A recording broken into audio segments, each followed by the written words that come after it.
Hi hello எல்லாருக்கும் வணக்கம் and welcome to நீங்களும் ஆகலாம் நட்சத்திரம். It's me Balaji. So let's welcome our super duper judges Agathiyan sir and Praveen Gandhi sir. வணக்கம் சார். நீங்களும் ஆகலாம் நட்சத்திரம் நம்மளோட ஷோவில் இப்போ சூப்பரான ஒரு கெஸ்ட் ஒருத்தர் வந்திருக்காரு. அவர் வெல்கம் பண்ணிடலாம். அவர் யார் அப்படின்னு பார்த்தீங்கன்னா கூகுள் குட்டப்பா அப்படின்ற படத்தில் ஹீரோவை நடித்தா நம்மளோட தர்ஷன். அவர் தான் வெல்கம் பண்ண போகிறோம். தர்ஷன் வாங்க. தர்ஷன் எப்படி இருக்கீங்க Darshan? Hi sir. Hi Darshan. சாரோட பேசுனதுக்கு அப்புறம் தான் தெரியும் சரவணன் சாரே சாரோட ஸ்டார் படத்தில் என்னோட அசிஸ்டன்ட் தான் அவர். முருகதாஸ் கிட்ட அப்புறம் போய் ஒர்க் பண்ணார். என்கிட்ட ஒர்க் பண்ணிவிட்டு முருகதாஸுக்கு லிங்க் பண்ணி விட்டதே நான் தான். நல்ல பையன் நைஸ் பாய். நான் யூஸ்வலாக இந்த மாதிரி ஒரு கேரக்டர் எனக்கு செட் ஆகும். எங்களுக்கு ஒரு டவுட் ஒன்று இருக்குங்களா, இந்த கேரக்டர்லாம் நமக்கு செட் ஆகுமா இல்லையா, மக்கள் பார்த்து சிரிச்சிருவாங்களா, அந்த மாதிரி ஒரு கேரக்டரை ரொம்ப அழகாக மோல்ட் பண்ணி ஸ்க்ரீனில் பார்க்கும்போது எனக்கே நானும் இது அந்த மாதிரி இருந்துச்சு. ஏன்னா கூகுள் குட்டப்பால ஒரு இன்னசென்ட்டான ஒரு கேரக்டர் ஒன்று பார்த்தோம். இதில் எந்த மாதிரி ஒரு கேரக்டர்? ரோவான ஒரு வில்லேஜ் கேரக்டர், விவசாயம் பண்ணுற ஒரு கேரக்டர். ஓகே, யூஸ்வலாக நான் அந்த மாதிரி நாம பண்ணி மக்கள் சிரிச்சு நம்மளை காலி பண்ணிடுவாங்க அந்த ஒரு டவுட் இருக்கும். பட் ஒரு 30 நாள் ஒர்க் ஷாப்பில் சார் அந்த மாதிரி ஒரு கேரக்டரை மாற்றிட்டாரு. ஒரு டிஃப்ரெண்ட்டான ஒரு எக்ஸ்பீரியன்ஸ். Okay super. நம்ம ஷோவில் இப்போ நிறைய கண்டஸ்டன்ட்லாம் வர போகிறாங்க. அவங்களோட பெர்ஃபார்மன்ஸ்லாம் பார்த்துட்டு எப்படி பெர்ஃபார்ம் பண்ணாங்க நீங்களும் சொல்லுங்கள் தர்ஷன். யாருக்கு முன்னாடி பெர்ஃபார்மன்ஸ் பண்றது அதிக பிரங்கதானோ நான் இருந்து என்ஜாய் பண்றேன் சார். அவங்க அந்த சீட் அங்க இருக்கு, எடுத்துக்கோங்க. Thank you. நீங்களும் ஆகலாம் நட்சத்திரம்ல நெக்ஸ்ட் பெர்ஃபார்மர் லோகேஷ் அவரோட பெர்ஃபார்மன்ஸை காட்டுறதுக்காக வெயிட் பண்ணிட்டு இருக்கா. So let's welcome Lokesh. நீங்க எங்க இருந்து வந்திருக்கீங்க? மேல்மருவத்தூர்ல இருந்து வந்துட்டோம். மேல்மருவத்தூர். நீங்க அவ்வளவு தூரம் டிராவல் பண்ணிட்டீங்க வந்திருக்கீங்க ஆக்டிங்காக. அவ்வளவு பிடிக்கும் உங்களுக்கு ஆக்டிங்? ரொம்ப ஆசை இருக்கு எப்பவுமே. எல்லாருக்கும் ஒரு சின்ன ஆசை இருக்கும் இல்லையா, நம்ம நடிச்சா எப்படி இருக்கும் அப்படின்னு. ஏன்னா சினிமா பார்த்து தான் நான் வளர்ந்துட்டேன் கொஞ்சம். ஃபுல்லு டிவி இருந்தா போதும் எனக்கு ஒரு நாளைக்கு. அதை வச்சு நான் வந்து டைம் பாஸ் ஆகிடும். குழந்தைல இருந்து டிவி இருந்தா சாப்பிடலாம், டிவி இருந்தா சிரிக்கலாம், டிவி இருந்தா யாருக்கும் தொல்லை கொடுக்காம இருக்கலாம். அதேதான். ஸோ நம்மளும் அதுக்குள்ள வந்தா என்ன, அதே தானே? அதே ஆசை தான். சூப்பர். சோ நீங்க என்ன வர்க் பண்ணிட்டு இருக்கீங்க? நான் வந்து இப்போ ஐடில வர்க் பண்ணிட்டு இருக்கேன். அப்போ எக்ஸாம்ஸ் கொஞ்சம் ட்ரை பண்ணிட்டு இருக்கேன் நான். சூப்பர். ஐடில வர்க் பண்றீங்க and still உங்க வீட்ல எல்லாம் விட்டாச்சா? இட்ஸ் ஓகேவா நீங்க நடிக்கிறது? ஓகே. அது என்ன இப்போ சும்மா சுத்தினா இருக்கறேன் நான். ஏதோ ஒன்று உருப்படியா பண்றேன், சே பண்ணிட்டு போட்டோம். கரெக்ட். சுத்துறதுக்கு டைம் வேஸ்ட் பண்றதுக்கு இது பண்றது எவ்வளவு ஒரு மேல். கரெக்ட். சோ இன்னைக்கு யார் மாதிரி நடிக்க வந்திருக்கீங்க? எனக்கு வந்து விஜய் சேதுபதி சார் ரொம்ப பிடிக்கும். Wow super. அதனால ஒரு ஆக்டிங் ஸ்கிரிப்ட் இருக்கு. ஆனா சேதுபதி சார் வந்து எப்படி பண்ணா இருக்கும் அப்படி சொல்லிட்டு உள்ள வச்சிருக்கேன். அதை ஆக்ட் பண்ணி காப்பிக்கணும் சொல்லிட்டு. சோ நீங்களா ஒரு ஸ்கிரிப்ட் எழுதிட்டு அது அவங்க பண்ணா எப்படி இருக்கும்? அவங்க பண்ணா எப்படி இருக்கும் சொல்லிட்டு. பியூட்டிஃபுல். இந்த மாதிரி ஒரு கான்செப்ட் யாரும் நான் இது வரைக்கும் கேட்கல. நீங்க எங்க இருந்து வரீங்க லோகேஷ்? நான் மேல்மருவத்தூர்ல இருந்து வரேனா. மேல்மருவத்தூர். என்ன பண்றீங்க மேல்மருவத்தூர்? நான் இப்போ ஐடி கம்பெனி இப்போ சென்னையில வந்து ஒர்க் பண்ணிட்டு இருக்கேன். ஓகே. அது இப்போ வந்து ஒரு ஆசை சினிமாவில் கொஞ்சம் நடிக்கணும்னு சொல்லிட்டு சரி அதுக்கு சும்மா ட்ரை பண்ணி பார்ப்போமே சொல்லிட்டு நான் ட்ரை கொடுக்கலாம்னு சொல்லிட்டு வந்திருக்கேன். இது மாதிரி ஆல்ரெடி ஸ்டேஜ்லலாம் பெர்ஃபார்ம் பண்ணியிருக்கீங்களா இல்லை தான் ஃபர்ஸ்ட் டைம்? இதான் ஃபர்ஸ்ட் டைம். ஓகே. என்ன கான்செப்ட் பண்ண போறீங்க? கான்செப்ட் வந்து நான் வந்து பாரதி ராஜா சார் வந்து ஒரு ஆடிஷன் இருக்கிறாரு. அவர் வந்து 2 மினிட்ஸில் ஒரு டாஸ்க் தராரு. அந்த டாஸ்க்கை வந்து முடிக்கிறதா வந்து ஒரு கான்செப்ட் எடுத்திருக்கேன். ஆடிஷன் இன்செட் பண்ணியிருக்கீங்க. சரி ஓகே. சிரிச்ச முகமாக இருக்கீங்க. அப்படி ஒரு மாதிரி ஜாலியாக இருக்கும்ல இல்லை எமோஷன் ஏதாச்சும் ஒரு ஆடிஷனில்? அது பாருங்களேன் கண்டிப்பாக. அப்போனா எமோஷன் சீன் இருக்குன்னு அர்த்தம் நினைக்கிறேன். Okay super. பாருங்க. இங்கே பாரு தம்பி, ஆக்சுவலாக 20 மினிட்ஸில் நம்ம ஆம்பளை பசங்களோட மொத்த வாழ்க்கையும் பர்த்லேருந்து டெத் வரைக்கும் நீ வந்து 2 மினிட்ஸில் நீ அழகாக முடிச்சு சொல்லணும். அதுதான் உனக்கு கொடுத்த டாஸ்க். ஓகேவா? ஸோ நல்லா பண்ணு. All the best. Okay sir. Thank you sir.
Lokesh சொல்ல வரதுக்குள்ள பஸ்ஸர் அடிச்சிட்டாங்களா? ஓகே ஓகே, நீங்கள் பண்ண வரைக்கும் சூப்பராக பண்ணீங்க.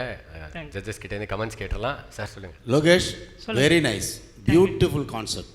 Thank என்ன பண்ணியிருக்கணும்னா இன்னும் கொஞ்சம் வேகப்படுத்தி, கல்யாணன்றது ரொம்ப முக்கியம் இல்லையா? குழந்தையா பிறந்தான், விளையாடினா, லவ் பூ கொடுத்தான், அதுக்கடுத்து கல்யாணத்துக்கு வந்திருக்கணும். தாலி கட்டுறது இன்னும் ஈஸியாக புரிஞ்சிருக்கும் இல்லையா? தாலி கட்டுறது வந்து அடுத்து அவன் இன்னொரு பையனை கூட்டு போகிறான், இன்னொரு குழந்தைய கூட்டு போகிறான், அப்புறம் அதுக்கு கல்யாணத்தை பண்ணி வைக்கிறான். அதெல்லாம் டக்கு டக்குன்னு வந்துருக்கணும். 2 நிமிஷத்தில் முடிச்சிட்டிங்கன்னா நீங்கள் சொல்ல வர பியூட்டிஃபுல் கான்செப்ட் ஆயிருக்கும். ஏன்னா நம்ம பசங்க லெவலில் லவ் ஃபெயிலியர் இருக்கும். இல்லை அதெல்லாம் புரிஞ்சிருச்சு. இன்னும் கொஞ்சம் வேகப்படுத்திருக்கணும். ஓகே நல்லா பண்ணீங்க. இப்போ வரும்போது என்ன சொன்னீங்கன்னா கொஞ்சம் நடிக்கலான்னு இருந்தேன் அப்படின்னீங்க. நீங்கள் நல்லாவே நடிச்சிட்டீங்க.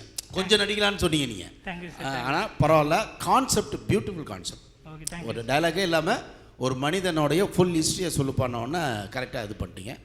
கான்செப்டுக்காக உங்களை பாராட்டணும். Nice nice nice. Agathiyan sir, உங்கள் கமெண்ட்ஸ். இது வரைக்கும் இந்த ஸ்டேஜில் பார்த்த கான்செப்டில் இதுதான் best concept. Thank you. Concept wise ரொம்ப நீங்கள் ஆரம்பித்து கீழே படுத்து குழந்தைய அழ ஆரம்பித்தோடனேயே டக்கு டக்கு டக்கு டக்குன்னு வருவீங்கன்னு பார்த்தேன். நான் கடைசியாக இறப்பு வரைக்கும் முதுமை வரைக்கும் வந்துடுவீங்கன்னு பார்த்தேன். அந்த 2 நிமிடத்தில் அதை நீங்கள் பண்ணியிருக்கலாம், ஆனால் விட்டீங்க. அதுதான் அதில் வந்து உங்களுக்கு இது கான்செப்டுக்கு உங்களுக்கு பெரிய பாராட்டுகள். அந்த ஒவ்வொரு ஸ்டேஜ் போனீங்க இல்லையா? Yes sir. ஒவ்வொரு ஸ்டேஜுக்கு போனீங்க, தவழ்ந்தீங்க. ஆமாம். அங்கெல்லாம் பாடி லாங்குவேஜ்லாம் நல்லா இல்லை. ஓகேயா? Okay sir. பாடி லாங்குவேஜ் நல்லா இல்லை. படிச்சிங்க, குழந்தையா படிக்கலை, பெரியவங்களா தான் படிச்சிங்க. அந்த உடல் மொழின்னு பார்த்தீங்களா, அது கொஞ்சம் கடினமாக தான் இருந்துச்சு. அது சரியா இல்லை. அந்த கான்செப்ட் பார்த்தோன்னா உண்மையிலே எனக்கு பொறாமையாக இருந்துச்சு. நல்லா இவ்வளவு நல்லா பண்ணியிருக்காருன்னு மிஸ் பண்ணிட்டீங்க. அந்த கிடைச்ச வாய்ப்பை நீங்கள் பிடிச்சி அடிச்சிங்கல்ல பேட்டு. பட் உங்களோட இவ்வளோ பேர் பாராட்டே நான் பெருசாக நினைக்கிறேன் சார். நீங்கள் பிடிச்சி அடித்த பேட்டில் வந்து 6 போகணுன்னு அடிச்சிங்க, அது பவுண்டரி லைனில் பிடிச்சிட்டாங்க. அதுதான் பிரச்சனை. மற்றபடி நல்லா பண்ணீங்க. ட்ரை பண்ணிங்கன்னா உங்களுக்கான ஒரு நல்ல ஒரு நடிகராகிறதுக்கான வாய்ப்புகள் நிச்சயமாக இருக்குது. என்னமோ ஒரு ஃபயர் இருக்குது. இல்லாட்டி வந்து இந்த கான்செப்ட் உங்களுக்குள்ளே வராது. ஒரு ஃபயர் இருக்குது உங்களுக்குள்ளே. I appreciate you. தர்ஷன் சொல்லுங்கள். இல்லை, ஃபர்ஸ்ட் டைம் ஸ்டேஜில் இவ்வளோ ஒரு கான்செப்ட் எடுத்து அதுவும் 2 லெஜெண்டரி டைரக்டர்ஸ் முன்னாடி பண்ணுறதே பெரிய விஷயம். So all the very best. எனக்கு பாசிட்டிவ் மட்டும்தான் தெரியும். ஏன்னா நம்ம நடிப்பே நிறைய பேர் வெளில சொல்லிட்டு இருக்காங்க. ஸோ சாரோட அட்வைஸை கேட்டு நீங்கள் இன்னும் பெரிய ஆளாக வரணும். Thank you sir. உங்கள் கூகுள் குட்டப்பா வந்து ஃபேமிலியோட பார்ப்போம். Oh thank you so much. Thank you. Super Lokesh, சூப்பராக பர்ஃபார்ம் பண்ணீங்க. All the very best. Okay. Thank you. Rajkumar, Raj டிவிக்கு வந்திருக்கீங்க. கொஞ்சம் ராஜா ஃபீல் மாதிரி இருக்கு. சூப்பர், ராஜாவா தான் இருக்கணும். சோ நீங்க என்ன பண்ணிக்கிட்டு இருக்கீங்க? நான் திருப்பூர்ல டெக்ஸ்டைல்ஸ்ல ஒர்க் பண்ணிட்டு இருக்கேன். ஓ பியூட்டிஃபுல். திருப்பூர்ல இருந்து வந்திருக்கீங்களா இங்க? ஓ நைஸ். ஸோ உங்களுக்கும் ஆக்டிங்னா ஒரு பேஷன், ஒரு லவ்? கண்டிப்பா. எப்படின்னா சின்ன வயசுலேருந்து தளபதி ஃபேன். இதுக்கு முன்னாடி நடிச்சதில்ல, ஃபர்ஸ்ட் டைம் நடிக்க போறீங்க. இது ஆனால் நடிக்க ஆசை இருந்தது. சார் இன்னைக்கு யார் மாதிரி இல்லை, ஒரு சின்னதா என்னோடதுல ஒன் சைட் லவ் ப்ரப்போஸ் பண்ணலான்ட்டு இருக்கோம். ஓ நீங்க பண்ணியிருக்கீங்களா இந்த மாதிரி ரியல் லைஃப்ல? அதை இங்க ஃபர்ஸ்ட் பண்ணி பார்ப்போமே. நைஸ். எங்களுக்காக பண்ணி காமிக்கிறீங்களா? ஆசையா இருக்கு. கொஞ்சம் வேண்டாம். பரவாயில்ல, அங்க 10 செகண்ட் எங்களுக்காக, சும்மா கேமராக்காக. ஹாய் அம்மு, என்ன பண்ற? உங்ககிட்ட ஒன்று சொல்லணும்னு நினச்சிட்டு இருந்தேன். என்ன சொல்லு? எப்படி சொல்லணும்னு தெரில, ஆனால் உன்னை ரொம்ப பிடிக்கும். சொன்னால் நீ அக்செப்ட் பண்ணுவியா பண்ண மாட்டியான்னு தெரியல. ஏன் இப்போ சொல்கிறேன்? ஏன்னு தெரியல, சொன்னாலும் பயமாக இருக்குது. சொல்லாமல் இருந்தாலும் தினம் கொஞ்சம் ஹர்ட் ஆகிற மாதிரியே இருக்குது மனசுக்குள்ளே. அப்போ சொல்லாமே இருக்கலாமே. அது நரக வேதனையாக இருக்குது. அப்போ சொல்லி தொலைச்சிருக்கலாமே. நான் உன்னை ரொம்ப லவ் பண்ணுறேன். எங்கள் அம்மாவுக்கு அடுத்து உன்னை ரொம்ப பிடிக்கும். இதெல்லாம் வேணாம், செட் ஆகாது ராஜா. ஏன்? ஏன்னா எனக்கு லவ் செட் ஆகாது. எனக்கு உன்னை ரொம்ப பிடிக்கும். அப்போ என் வீட்டில் வந்து பேசு. ஷூராக பேசு. சரி. என்னையும் நடிக்க வச்சுட்டாங்க. எனக்கு சிரிப்பாக வந்துச்சு. சூப்பராக இருந்தது. All the very best. நீங்கள் வந்துட்டு பயங்கரமாக பெர்ஃபார்ம் பண்ண போகிறீங்கன்னு தெரிஞ்சுது. ஆன் ஸ்பாட்லேயே ஸ்கிரிப்ட்லாம் ரெடி பண்ணிட்டு என்னையும் பேச வச்சுட்டு இங்கே தான் இப்போதான் எழுதுனேன். எழுதுனீங்களா? இது வரைக்கும் ஒன்றுமே கிடையாது. 2 நிமிஷத்துல ஐயோ நான் பேசணுமா, இந்த மாதிரிலாம் பேசினது இல்லையே அப்படின்றது. அது ஃபர்ஸ்ட் டைம் இன்டர்வெல்ஸ் பார்த்துட்டேன் உங்கள்கிட்ட. தேங்க்யூ. ரிஹர்சல்னால உங்களுக்கு இன்னும் கான்ஃபிடன்ஸ் அங்கே வரும். தேங்க்யூ. என்ன பண்ணுறீங்க பிரதர்? திருப்பூரில் டெக்ஸ்டைல்ஸில் ஒர்க் பண்ணுறேன். டெக்ஸ்டைல்ஸ் ஒர்க் பண்ணுறீங்க. நம்ம ஆடிஷனுக்காக ஊர்லேருந்து வந்திருக்கீங்க. ஓகே, எப்படி ஃபீல் பண்ணுறீங்க? கொஞ்சம் ஹாப்பினஸ் ஹெவியாக இருக்குது, கொஞ்சம் பதட்டம் இருக்குது. ஃபஸ்ட் டைம் ஸ்டேஜா? First time. ஓகே, என்ன கான்செப்ட் பண்ண போகிறீங்க? லவ் ப்ரப்போஸ் பண்ணலான்னு, சிங்கிள் சைட் லவ். ஒரு பெஸ்ட் ஃப்ரெண்டு கிட்ட லவ் ப்ரப்போஸ் பண்ணுறது. 2 நிமிஷத்தில் ப்ரப்போஸ் பண்ணிடுவீங்களா? பண்ணிடலாம். Okay super, all the best, நல்லா பண்ணுங்க. தேங்க்யூ. அம்மு வா, எப்படி இருக்க? பார்த்து ரொம்ப நல்லா ஆச்சு. ஹாய்டா ராஜ், வா, எப்படி இருக்க? நீ நல்லா இருக்கியா? நான் சாப்பிட்டியா? சாப்பிட்டேன் அம்மு. அம்மு உன்கிட்ட ஒன்று ரொம்ப நாளாக சொல்லணும்னு ட்ரை பண்ணிட்டு இருந்தேன். சொல்கிறா ராஜ், உன்கிட்ட என்ன சொல்லு, எதாக இருந்தாலும் சொல்லு, என்கிட்ட சொல்லு, தயக்கம் இல்லை அம்மு. நான் தயக்கமாக இருக்கு. பரவாயில்லடா, நீ என் பெஸ்ட் ஃப்ரெண்ட் சொல்கிறா, அதனால தான் அம்மு ரொம்ப தயக்கமாக இருக்கு. எப்படி சொல்கிறதுன்னா, நான் உன்னை ரொம்ப லவ் பண்ணுறேன் அம்மு. இதை எப்படி சொல்லணும்னு தெரியாமல் இத்தனை நாள் முழிச்சிட்டு இருந்தேன். ஹேய் ராஜ், நீ என் பெஸ்ட்டு ஃப்ரெண்டு, எப்படி இந்தமாரி சொல்லணும்னு தோணுச்சு உனக்கு? நான் உன் மேலே எவ்வளோ நம்பிக்கையாக இருந்தேன் ஃப்ரெண்டா. இல்லை அம்மு, உனக்கே தெரியும் நான் உன்கிட்ட எப்படி பழகிட்டு இருக்கேன்னு. எங்கள் அம்மா கர்த்தஸ்தானத்தில் உன்னை தான் பார்த்துருக்குன்னு தெரியும், அதனால தான் சொல்லணும்னு தோணுச்சு, சொல்லிட்டேன். ராஜ், உன் மேலே எவ்வளோ பெஸ்ட் ஃப்ரெண்டாக நம்பிக்கையாக இருந்தேன், நீ அதை கெடுத்துட்ட. இந்த நினைப்போட என்னை பேசாத ப்ளீஸ் அம்மு, அப்படிலாம் நினைக்காத அம்மு. நான் உன்னை எவ்வளோ லவ் பண்ணுறேன்னு உனக்கே தெரியும், எங்கள் அம்மாவுக்கு அடுத்து உன்னை தான் ரொம்ப பிடிக்கும் தெரியும் அம்மு. ப்ளீஸ் அம்மு, ஏற்றுக்கோ அம்மு. ராஜ், என்கிட்ட பேசாத இப்படி. உன் மேலே நான் ஒரு ஃப்ரெண்டாக தான் பழகிட்டு இருக்கேன், என்னை எப்படி உன்னை லவ் பண்ணுன்னு தோணுச்சு? அதுவும் இல்லாமல் உன்னோட ஸ்டேட்டஸ் என்ன, என் ஸ்டேட்டஸ் என்ன? என் மூத்துலேயே முழிக்காத, போயிடு ப்ளீஸ் அம்மு, ப்ளீஸ் அம்மு. நான் உன்னை ரொம்ப சின்சியராக லவ் பண்ணிருக்கேன் அம்மு, என்னை ஏற்றுக்க அம்மு ப்ளீஸ். ராஜ், உனக்கு இவ்வளோதான் மரியாதை, உன் மரியாதை கெடுத்துக்காத. அம்மு அம்மு அம்மு ப்ளீஸ் அம்மு, ஏற்றுக்க அம்மு. நான் உன்னை எவ்வளோ புரிஞ்சுக்கிறேன்னு நீ புரிஞ்சுக்க அம்மு ப்ளீஸ். ராஜ், உன் ஸ்டேட்டஸ் வேற. அம்மு என்ன சொன்னாங்க? அக்செப்ட் பண்ணாங்களா இல்லையா, ரிஜெக்ட் பண்ணிட்டாங்களா? இல்லைங்க, அது டைம் பத்தலை. இல்லை, அதான் நான் உங்கள்கிட்ட கேட்குறேன், அது மிஸ் ஆனதுனால தான் உங்கள்கிட்ட கேட்குறேன். அக்செப்ட் பண்ணிட்டாங்களா இல்லை ரிஜெக்ட்? இல்லை, ரிஜெக்ட் பண்ணிட்டாங்க. ரிஜெக்ட் பண்ணிட்டாங்க. நான் ரியல் ஸ்டோரி எடுத்து இங்கே பெர்ஃபார்ம் பண்ணியிருக்கீங்க. ஓகே, ரியல் ஸ்டோரி இல்லையா? Yes sir. ஒருவேளை அவங்க இதை பார்த்தாங்கன்னா என்ன ஃபீல் பண்ணுவாங்கன்னு நினைக்கிறீங்க? திருப்பி அவங்க வாய்ப்பு இருக்கா தேடி வர்றதுக்கு, இல்லை மேரேஜ் ஆயிடுச்சா அவங்களுக்கு? மேரேஜ் ஆயிடுச்சு சார். ஆயிடுச்சா? கெஞ்சவே கூடாது. கெஞ்சி லவ் வாங்கி என்ன பண்ண போறீங்க? அந்த லவ் வச்சு என்ன பண்ண போறீங்க? Correct sir, correct sir. But ட்ரூவாக லவ் பண்ணிட்டோம். ட்ரூவாக லவ் பண்ணால் அவங்க புரிஞ்சுக்குவாங்க. புரியுதா உங்களுக்கு? உங்ககிட்ட ட்ரூ லவ் இருந்திருந்ததுன்னா ஸ்டேட்டஸ்லாம் கிடையாது. அவங்க ஃபஸ்ட்டு மீட்டிங்லேயே அவங்க டிசைட் பண்ணுறாங்க உன்னை எது வரைக்கும் அலோவ் பண்ணணும்னு பொண்ணுக்கு தெரியும். ஓகே ஓகே, நாம் தான் தேவையில்லாமல் சுற்றி இது பண்ணிடும். தெளிவாக தெரியும், இவன் இங்கே வந்து நிற்பான், இவன் இப்போ கழட்டி ஒன்றுலாம் அவங்களுக்கு அது தெரியும். உங்களால் ஏதாவது ஒரு யூஸ் அடைஞ்சிருப்பாங்க. ஸோ உங்கள் ரியல் லைஃப்ன்றதுனால இந்த டீட்டெயில் சொல்கிறேன். நல்லா ஹைட் வெயிட்டாக இருக்கிறீங்க, உங்களை வந்து அவங்க கெஞ்ச வைங்க. ஓகே, அது மாறிடுச்சு சார். இப்போ வெரி குட், வெரி குட். இப்போ ஃபீல் பண்ணிட்டு இருக்காங்க. என்ன ஒரு ஆனந்தமாக சொல்கிறேன். அதெல்லாம் மாறிடுச்சு சார். இப்போ இல்லை சார், அதுக்காக கஷ்டப்பட்டேன். இப்போ அவங்க என்ன ஃபீல் பண்ணுறாங்க, ஏன்டா விட்டுன்ட்டு. ஒரு நல்ல நடிகனா இன்னும் ட்ரை பண்ணி இன்னும் கொஞ்சம் இப்போ என்னன்னா அந்த டைமிங் மட்டும் கரெக்டாக பண்ணிங்க. இப்போ உங்களை பார்த்ததில் கான்செப்ட் ரெகுலரான கான்செப்ட் ஒன்று இங்கேயும் அங்கேயும் மாறி பண்ணிங்க. அது ஒன்று தான் கரெக்டாக பண்ணிங்க. மிச்சப்படி இன்னும் கொஞ்சம் லேர்ன் பண்ணணும். ஃபேஸில் எந்த ரியாக்ஷனுமே இல்லை, தைரியத்தை வளர்த்துங்க. அகத்தியன் சார், உங்கள் கமெண்ட்ஸ். காதல் ரொம்ப இனிமையான ஒரு விஷயம். ஓகேங்க சார். அது எவ்வளோ கொடுமையான விஷயம் இருந்துச்சு உங்கள் டெலிவரியில். ஒரு மென்மையான விஷயத்தை மிக மென்மையாக அணுகணும். அதுவும் வந்து முதல் ஒரு காதலை சொல்லும்போது 2 மென்மையான இதயங்கள் சந்திச்சுக்கிற ஒரு அற்புதமான தருணம் அது. அந்த மென்மையான விஷயத்தை நீங்கள் வந்து உங்களுடைய வார்த்தைகள்லையும் இல்லை, உங்களுடைய நடவடிக்கையிலையும் இல்லை. அந்த பொண்ணாக நீங்கள் வந்து திரும்பும்போதும் கூட அந்த ஃபீல் இல்லை, எதுவுமே இல்லை. All the best. Thank you. Okay brother, thank you so much. நீங்களும் ஆகலாம் நட்சத்திரம் நம்மளோட ஷோக்கு கெஸ்ட்டாக வந்து ஹீரோ தர்ஷன் வந்திருக்காரு. பர்ஃபார்மன்ஸ்லாம் பார்த்தாரு. ஸோ அவர்கிட்ட பேசலாம். சொல்லுங்கள் தர்ஷன், உங்களுக்கு இந்த நாடு ப்ராஜெக்ட் எப்படி கிடச்சிச்சு, அதோட எக்ஸ்பீரியன்ஸ் பற்றி ஷேர் பண்ணிக்கோங்க. எங்கெல்லாம் ஷூட் பண்ணீங்க, எப்படி போச்சு? நாடு ப்ராஜெக்ட் இந்த படத்தில் டிஓபி சாராக சக்தி சார் ஒர்க் பண்ணியிருந்தார். ஸோ அவர் மூலமாக தான் ஃபஸ்ட் டைம் கால் வந்துச்சு. ஸோ என்னோட எதிர்பார்ப்பு அப்படின்னா, என்ன சரவணன் சார் ஆல்ரெடி அவரோட திறமையில் காட்டியிருக்கேன் நிறைய எங்கேயும் ஈவன் இப்போ மாதிரி வேறு மாதிரி. ஸோ என்னோட மைண்டில் எப்படி இருந்துச்சுன்னா, ஓகே என்ன ஒரு ஆடிஷன் கூப்பிட்றாரு, ஆடிஷன் பிடிச்சிருந்தா என்ன செலக்ட் பண்ணுவார், இல்லைன்னா ஓகே அந்த மாதிரி ஒரு மைண்ட் செட்டில் போகிறேன்.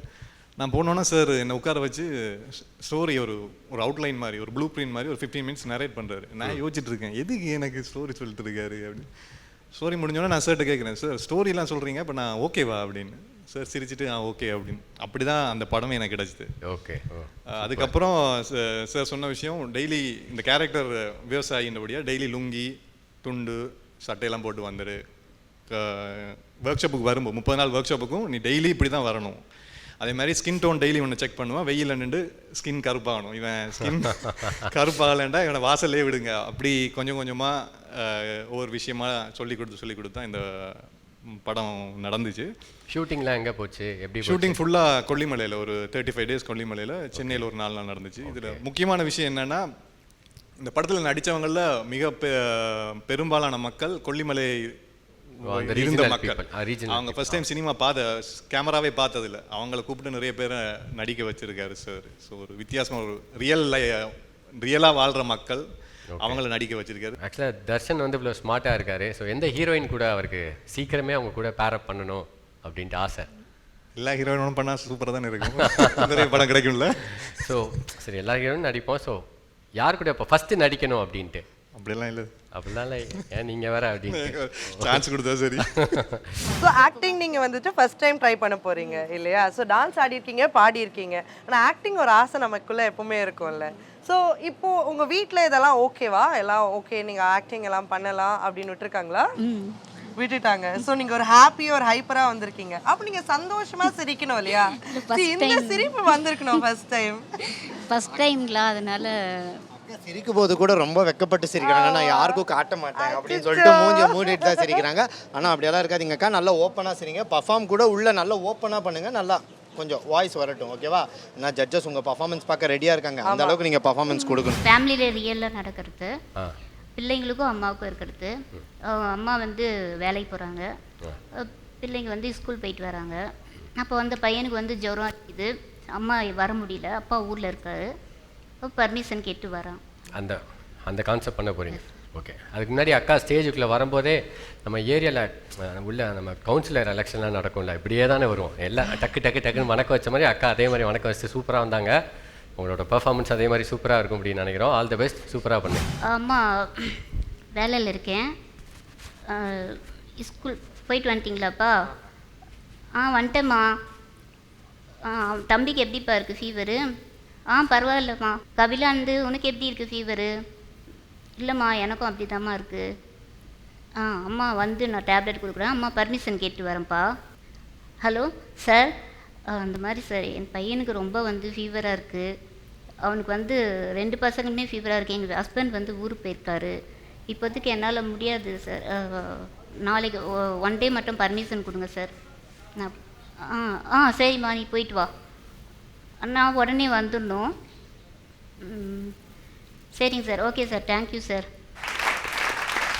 ஜட்ஜஸ் கிட்ட கேட்கலாம் எப்படி நீங்கள் பெர்ஃபார்ம் பண்ணீங்க அப்படின்ட்டு. நீங்கள் எப்படி ஃபீல் பண்ணுறீங்க ஃபஸ்ட்டு டைம் சார்? இப்போ தான் ஒரு மாதிரி வெக்கமாக ராஜ் டிவியில் வந்துன்னா எனக்கு ரொம்ப ஹாப்பி. ஸோ எல்லோரும் மாதிரியே வரணும்னு சின்ன வயசுலேருந்து ஒரு எனக்கு இருக்குது. ஆனால் எனக்கு வாய்ப்பு கிடைக்கல. பிஃபோர் மேரேஜுக்கு நல்ல டான்ஸ் எல்லாமே ஸ்கூலில் எல்லாமே ப்ரைஸ்லாம் வாங்கியிருக்கேன். இப்போதுக்கு ஃபேமிலி ஆனதுனால அந்த மைண்ட் செட் இல்லை. சரி, ஓகே. நீங்கள் எப்படி பெர்ஃபார்ம் பண்ணீங்கன்னு கேட்டுருவோம் உங்ககிட்ட. சார் சொல்லுங்கள் சார். நீங்கள் வெறும் பார்வதியா இல்லை பார்மசி பார்வதியாம்மா? ஹாஸ்பிட்டலு நோய் மருந்து மெடிக்கல் ஷாப்பாக இருந்ததும்மா. இனிமேல் மாத்திரை மருந்து பேசவே கூடாது நீங்கள், சரியா? சந்தோஷம் மட்டும் மைண்டில் இருக்கணும். சரி சார், அகத்தியன் சார், உங்கள் கமெண்ட்ஸ் ப்ளீஸ். நடிப்புங்கிறது இது இல்லைம்மா, அது வேற. நீங்கள் வந்து இப்போ வந்து சும்மா ஃபோனில் வந்து ஏதோ பேசுனீங்க, அவ்வளோதான். நடிப்புங்கிறதுக்கு வந்து வேறு ஒரு ஸ்டேஜுக்கு போகணும். அது உங்களுக்கு ரொம்ப தூரத்தில் இருக்குது, ட்ரை பண்ணுங்கள். All the best. வாங்க. ஸோ அடுத்த எபிசோடில் வந்து உங்களை சூப்பரான பெர்ஃபார்மன்ஸில் வந்து நாங்கள் சந்திக்கிறோம். ஸோ உங்களிடமிருந்து விடைபெறுவது உங்கள் பாலாஜி.